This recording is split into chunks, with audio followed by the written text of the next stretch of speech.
I remember the exact moment my breathing changed. Not faster, not slower, just what? Wrong. Like something inside my chest forgot the rhythm it had trusted my whole life and decided, quietly, without warning, to abandon it. We were all at the dinner table. Same table. Same wood grain I had traced with my fingers since I was a kid. Same faint burn mark near the edge where my father once dropped a cigarette and laughed it off. Same chair that wobbled slightly if you leaned too far to the left. Everything was the same. Except it wasn't. Because I already knew what they were going to say.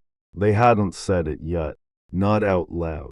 But it was already there, in the way my mother avoided my eyes, in the way my father's fingers tapped the table in a slow, rehearsed rhythm, in the way my brother sat back just slightly too comfortably, like someone who had already won something no one else realized was being competed for. I kept my eyes on my plate. Rice, slightly overcooked. A piece of fish, skin curling at the edges. Steam rising thin, fragile, dissolving into the air like it didn't belong anywhere. I watched it disappear. And for a second I thought, that's me. The thought didn't feel dramatic. It didn't feel sad, it felt what? Accurate. Daniel, my mother said. Her voice was soft, careful, measured. The kind of voice you use when you're about to break something, but want to pretend you're not. I didn't look up. Yeah, I heard the word leave my mouth, but it didn't feel connected to me. Like it came from somewhere slightly behind my own body. There was a pause, a small one, but not empty. It was filled with something thick, heavy, pressing against my ears. My father cleared his throat. That sound. I hated that sound. It always came before something I didn't want to hear. We've been thinking, he said. No, you have. The thought came instantly. Sharp, clean, not emotional. Just, what? Factual. They had already decided. This wasn't thinking. This was delivery. I finally looked up, slowly.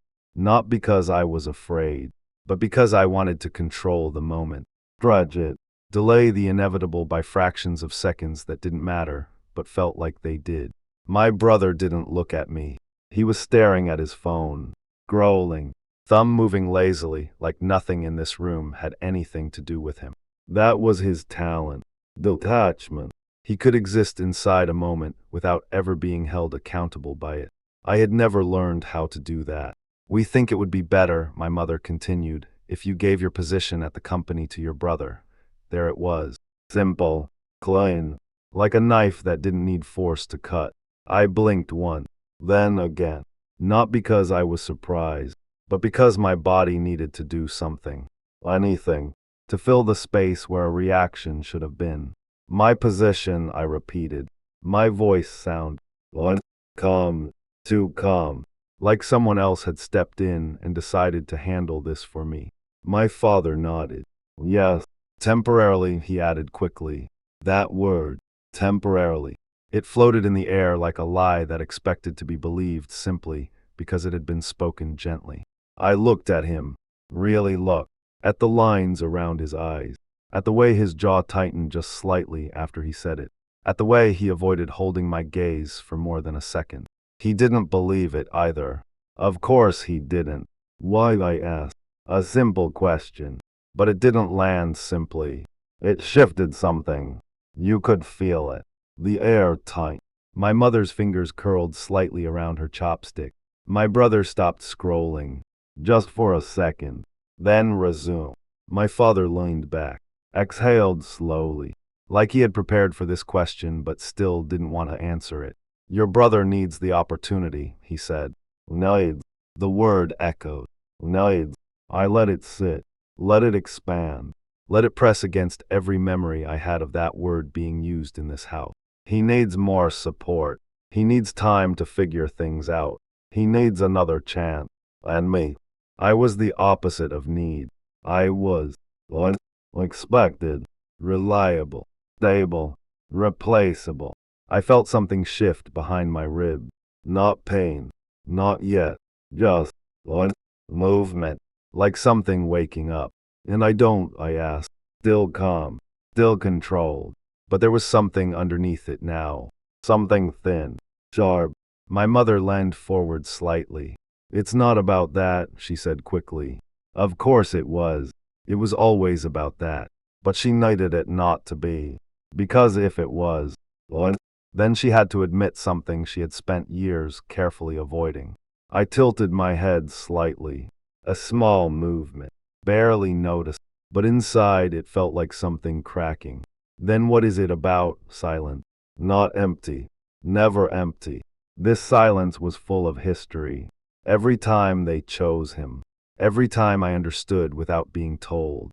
Every time I adjusted myself to make their decision feel reasonable. My brother finally looked up, and when he did, he smiled. Not a big smile, not obvious, just a slight curve of his lip, but it was enough, because it wasn't directed at me. It was directed at the situation, at the inevitability of it, at the quiet understanding that this was already over. Come on, Daniel, he said. Casual. Dismissive.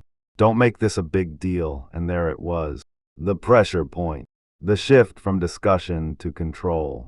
Because now, if I reacted, I would be the problem.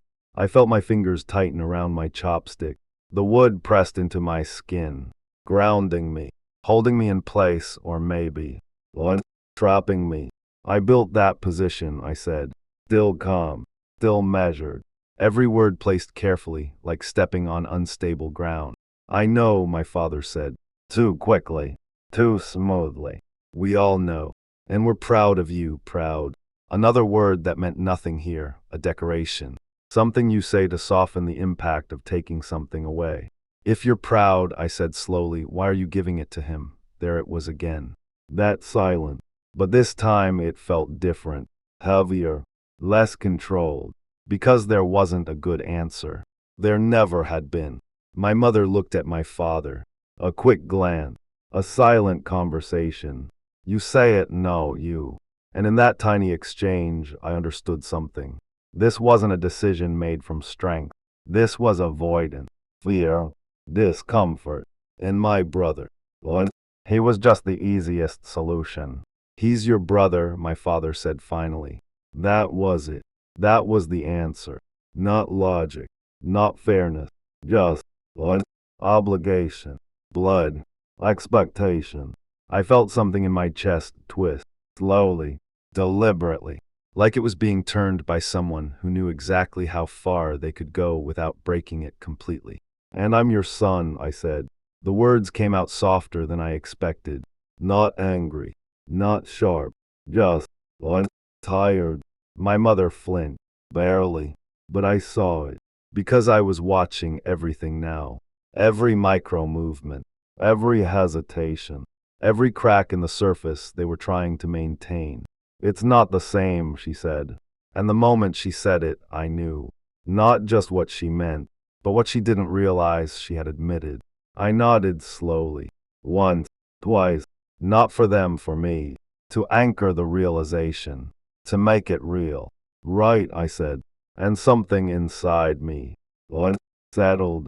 Not peacefully. Not comfortably. But definitively. Like a decision had been made. Not out loud. Not consciously. But somewhere deeper. Somewhere quieter. My brother leaned back again. Relaxed. Like the tension had passed. Like the outcome was secured. And maybe it was. Maybe this was the moment where I was supposed to argue, to push, to fight for something that had never actually been mine to keep. But I didn't. Instead, I picked up my glass, took a sip of water. Cool, neutral. It slid down my throat without resistance. Unlike everything else in this room. I understand, I said. And the moment I said it, everything changed. Not outside they relaxed. Of course they did. The problem had resolved itself, just like it always had. But inside something collapsed. Not violently, not loud, just completely. Like a structure that had been hollow for years, finally giving in under its own weight. I set the glass down carefully, too carefully. Like if I moved too fast, something invisible might shatter. When do you want me to step down? I asked. My father blinked, surprised. He hadn't expected this. None of them had. Soon, he said, uncertain now, because this wasn't how it usually went. I usually would resisted more, gave them something to push against. This was different. I nodded again. Okay, my brother smirked slightly. There it was again. That tiny expression. Not gratitude. Not even acknowledgement. Just what? Confirmation. And for the first time, I felt something close to anger. Not explosive. Not uncontrollable. But precise. Focused. Cold. It didn't rise, it settled. Deep. Quiet. Dangerous. I stood up. The chair scraped softly against the floor. A small sound. But in the silence, it felt louder than it should have. I'm done, I said. No one stopped me. Of course they didn't. Why would they? The conversation was over. The outcome secured. I walked out of the room. Each step measured. Even. Controlled. But with every step, the pressure inside my chest shifted. Expanded. Challenged shape. Like it was trying to become something else. Something I didn't fully recognize yet. I reached my room. Closed the door. Gently, no slam, no noise. Because that would imply emotion. And I wasn't. What? Emotional. I stood there for a moment. Hands still on the handle. Listening. The faint clink of dishes. Muted voice. Life continuing. Uninterrupted. Unaffected. Like I had already disappeared. I let go of the handle. Walked to the mirror. Stubbed. Looked at myself. Really looked. At my eyes. My face. The subtle tension in my jaw. The stillness. Too much stillness. I raised my hands slightly. Paused. Watched the hesitation. The delay between thought and action. Like my body wasn't fully responding anymore. And then I smiled. Just a little. Testing it. Seeing how it felt, it didn't. That was the strange part. It didn't feel like anything. And in that absence, in that quiet, hollow space where something should have been a thought surface, clear, calm, unshakable. This was the last time. I didn't say it out loud. I didn't need to. Because I felt it. Everywhere. In my chest. In my throat. In the way my breathing still hadn't found its rhythm again. The last time they chose him. The last time I stayed. And as I stood there, staring at a version of myself that suddenly felt distant, I realized something else. Something slower. Darker. More difficult to name. I didn't feel like I was losing something. I felt like I was removing something. Peeling it away. Layer by layer. Expectation. Obligation. Identity. And underneath there was something else. Something quieter.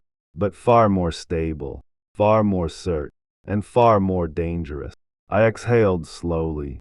The breath came out uneven, not broken, just unfamiliar, like my body was learning how to exist in a different way. Without them, without this, without the version of me that had spent years trying to be. Enough. I blinked once, then turned away from the mirror. The room felt different. Same wall, same object, but the space had shifted. Or maybe I had. I sat down on the edge of the bed, hands resting on my knees, still, very still, listening to the silence, feeling it press in, wrap around me, not suffocating, not yet, but close, very close. And somewhere in that silence, that heavy, expanding quiet, I felt the first real fracture. Not loud. Not visible, but deep, running through everything I thought I understood about myself. And I didn't try to stop it. I didn't try to fix it. I just sat there and let it spread. I don't remember deciding to move. That's the first thing that unsettled me. Not the leaving, not the silence, not even the absence of anything that resembled hesitation. Just the missing moment between thought and action. 1 second I was sitting on the edge of the bed, hands resting on my knees, spine slightly curved forward, eyes unfocused, breathing still uneven in a way that felt mechanical, like a system trying to recalibrate itself without instruction. And then I was standing, not abruptly, not violently, but completely, as if I had always been standing, and the memory of sitting had simply misaligned. I looked down at my hands. They were steady, too steady. No tremor, no residual tension from the conversation. Nothing that matched what should have been happening inside me. That mismatch between internal fracture and external stillness felt wrong. Or maybe it felt correct in a way I wasn't used to. I flexed my fingers slowly, watched the tendons shift beneath the skin. Precise, controlled, responsive. My body hadn't lost control, it had optimized. The thought came quietly, not intrusive, not dramatic, just place. And I didn't question it. That was new too. Usually my thoughts came layered, contradicting, looping, second-guessing themselves. Now they arrived clean, singular, unchallenged. I turned toward the closet.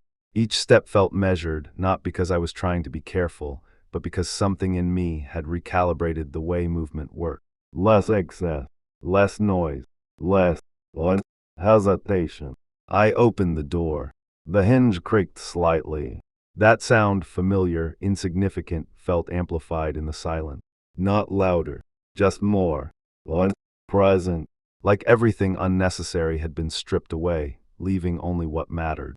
Clothes hung in a neat line, shirts arranged by color, dark to light, a system I had built years ago, back when control meant organization, back when order felt like stability. Now it just looked like evidence, proof of a version of me that had needed things to make sense. I reached out, paused, not because I didn't know what to take, but because I realized it didn't matter. That realization didn't feel freeing, it felt empty, like removing a rule without replacing it with anything else. I pulled a shirt off the hanger, then another, folded them, placed them on the bed. The movements were efficient, deliberate, almost detached, like I was performing a task I had already completed in my mind. I didn't rush, but I didn't linger either. There was no emotional friction, no internal dialogue debating what to bring, what to leave behind, because nothing in this room felt like it belonged to me anymore. Not really, not in the way it used to. I opened the drawer, took out a watch, held it in my palm. It had been a gift, years ago, for something I had achieved. I tried to remember what. My mind reached for the memory and stopped. Not blocked, just uninterested, like the past had lost its relevance. I placed the watch back in the drawer, closed it. The sound was soft, final. I turned slightly. My reflection caught in the mirror again. This time I didn't approach it. I just looked, from a distance, and for a moment it didn't feel like I was looking at myself. It felt like I was observing someone who had just made a decision they didn't fully understand yet. There was something off in the eyes. Not emptiness, not exactly. More like absence of interference. No visible doubt. No flicker of conflict. Just a steady, quiet focus that didn't seem to need validation. I tilted my head slightly. The reflection mirrored it perfectly. Of course it did. But the synchronization felt deliberate, as if the body had aligned with something deeper, something that had finally stopped negotiating. A voice drifted faintly through the wall. My mother's, soft, indistinct. I couldn't make out the words, but I recognized the tone. Normal, unbothered. The conversation downstairs had already dissolved into something else, something lighter, manageable, resolved. The problem me had been handled. The thought didn't hurt. It didn't trigger anything sharp or immediate. Instead, it settled into place like a final piece of a structure that had been building quietly for years. Not resentment, not even anger. Just confirmation. I picked up the small bag from the corner, unzipped it, placed the folded clothes inside. Each item fit without resistance, like they had been waiting for this. I didn't fill the bag. I didn't need to. The idea of taking more felt excessive, unnecessary. Weight I didn't want to carry. I zipped it closed. The sound was clean, contained. I stood there for a moment, bag in hand, listening, not for anything specific, just measuring the house, The silence between sounds. The distance between me and everything that had defined me up until this point. And then something shifted. Not outside. Inside. A subtle tightening. Not panic. Not hesitation. Just awareness. This was real. Not a thought experiment. Not a temporary reaction. This was a line. And I was already on the other side of it. I walked to the door. Opened it. The hallway stretched out in front of me. Familiar. Too familiar. Each step I took felt like walking through a memory that hadn't caught up to the present. The floor creaked slightly under my weight, the same way it always had. Predictable. Unchanged. But I wasn't moving through it the same way. There was no pause. No instinct to slow down as I passed my parents' room. No glance toward the staircase to check if anyone was coming up. No anticipation of being stopped, because something in me knew I wouldn't be. I reached the top of the stairs, stubbed, not because I was unsure, but because I wanted to observe the moment, to feel it fully. The living room below was partially visible. Light from the overhead fixture spilled across the floor. Warm, inviting, deceptively normal. Voices drifted up again. My father this time. A low chuck. It echoed slightly, softened by distance. That sound, that simple ordinary sound, did something strange. It didn't trigger nostalgia. It didn't pull me back. It just emphasized the separation. Like hearing something from a different room in a building you no longer belong to. I placed my hand on the railing, felt the wood beneath my palm. Smooth, worn in certain places. I had run my hand along this railing countless times, absent-mindedly, comfortably. Now it felt like touching an object in a museum, familiar, but not mine. I began to descend, each step deliberate, measured, not slow, not fast, just exact. Halfway down, the conversation below shifted. A slight pause, a change in tone. Something had been noticed. Or maybe not. Maybe I was projecting. But I didn't stop. I didn't adjust my pace. I reached the bottom, turned toward the front door. And that's when my mother saw me. Her voice came quickly. Too quickly. Daniel, I stopped. Not because she called me, but because the moment required it. I turned my head slightly. Not fully. Just enough to acknowledge her presence. She was standing near the table. One hand still resting on the back of her chair, eyes on me, searching. There was something in her expression, not concern, not exactly, more like confusion, as if she had expected a different version of me to come downstairs, a version that would carry the residue of the conversation, emotion, resistance, something she could recognize. But this didn't match. Where are you going? She asked. Simple question, but it carried weight now, because for the first time I didn't feel obligated to answer it in a way that preserved anything. I looked at her, directly, fully, and in that moment I saw it, not clearly, not consciously, but enough the pattern, the years of small decisions, the consistent alignment, not malicious, not intentional, just repeated, reinforced. Normalized. She had never chosen me. Not really. Not when it mattered. And now she didn't know what to do with the version of me that had stopped waiting for that to change. I'm leaving, I said.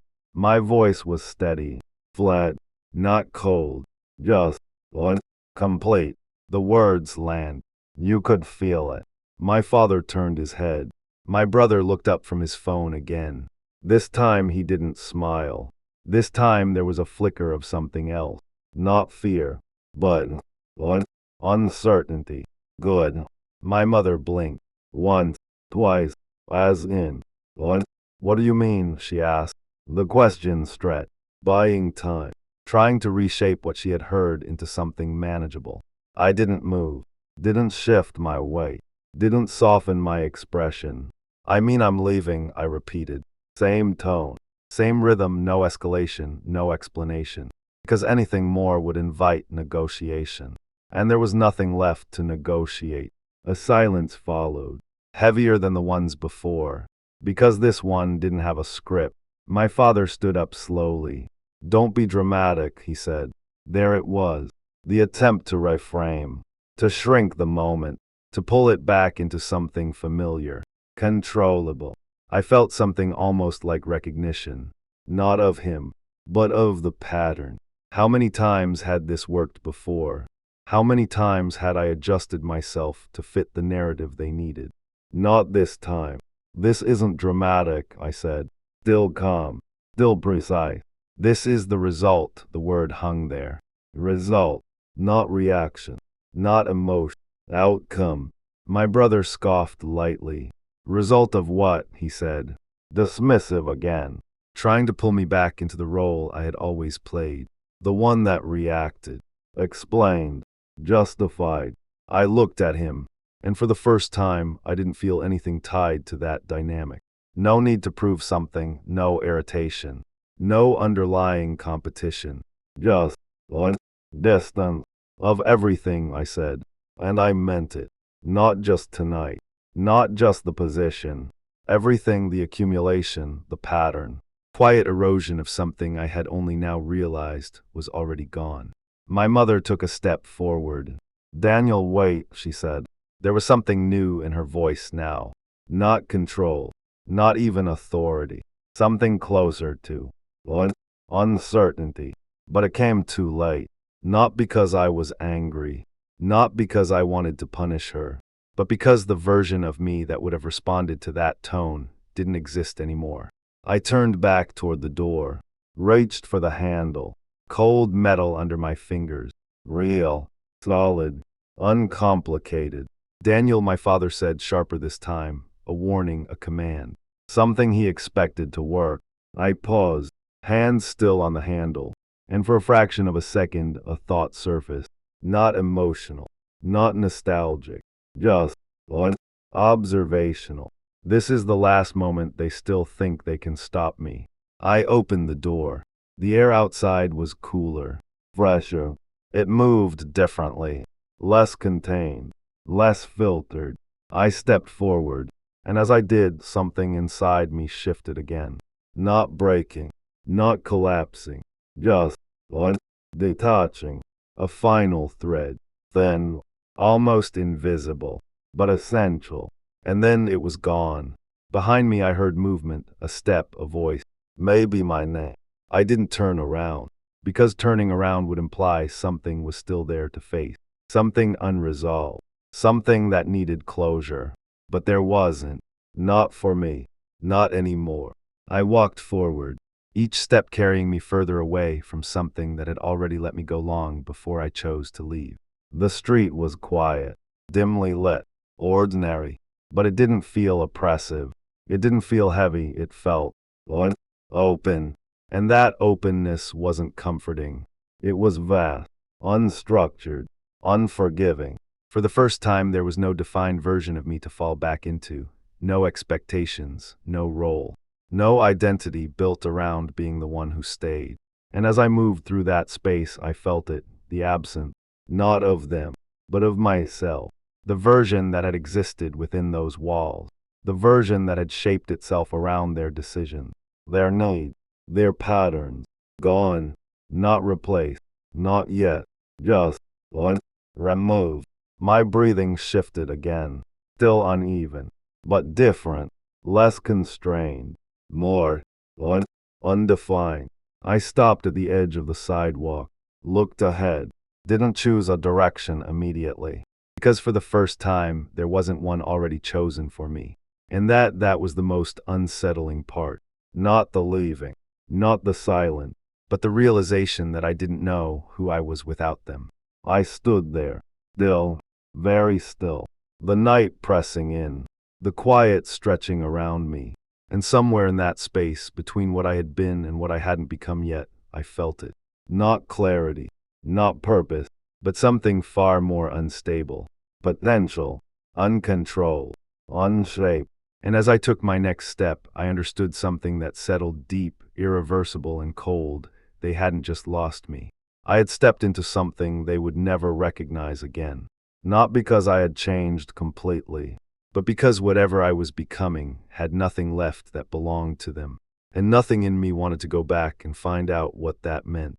Not anymore.